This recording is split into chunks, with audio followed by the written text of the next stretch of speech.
One of the questions I get mostly is whether or not to take a pension, and it's becoming fewer and farther between simply because most people don't have them. But Pablo wants to throw some light into this. Hello, Pablo. What's up, big man? Um, I love when he does that. Oh, can you say hi?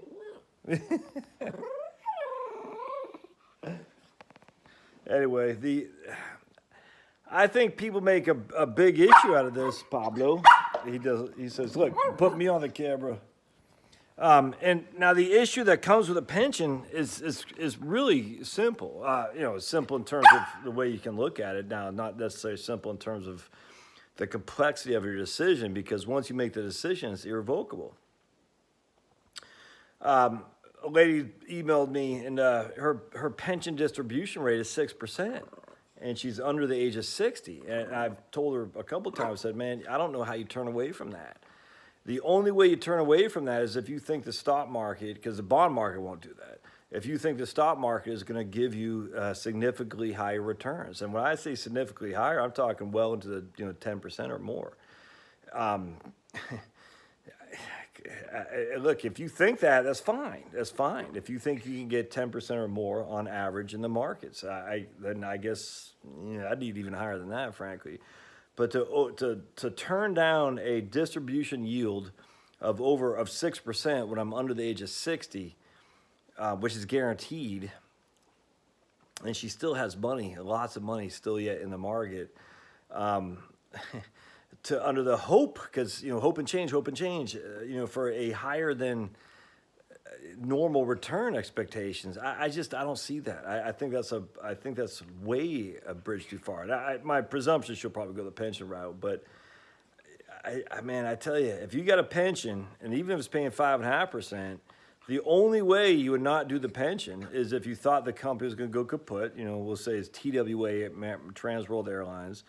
Or if you thought that you can get significantly better returns in the market. And I would ask you what you're thinking of that is. If you're thinking you can get significantly better returns in the market because historical numbers, or because Dave Ramsey, or because what's like the magic formula from Joel Greenblatt or whatever, hey, more power to you. I'm just too conservative. I say I'm a conservative guy when it comes to that. I'm not risking my guaranteed income for the market, the players in the market at all. I don't trust those guys as far as I could kick them. I don't. I think if anything, what you'd want to do is you want to invest in businesses like your own business that you're running. So if you want to invest in a market, in an entrepreneurial premise, because investing in stocks is just investing in businesses. Invest in your own doggone business. That's the way I would do it, as opposed to investing in someone else's, where you got tons and tons of bureaucrats who are free. I'm telling you, look, we've all worked at companies. You're like, what is that guy even doing here? He doesn't do anything. It's just a drag on earnings. Now, I don't think I'd be doing that. I don't. You'd have to justify, and you don't have to justify it to me. It's your money. You have to justify it to yourself why you think you can get not just better than 6% a year, because we're not comparing market-like returns versus a pension. A pension is guaranteed at 6% a year payout. Market returns are not 10% on average. They're 10% up and down, up and down, up and down. And when you're pulling money from your market, sometimes you're pulling money when it's down 25%. Pension doesn't give you that. So you got to factor in not just the average returns, but the volatility of those returns too.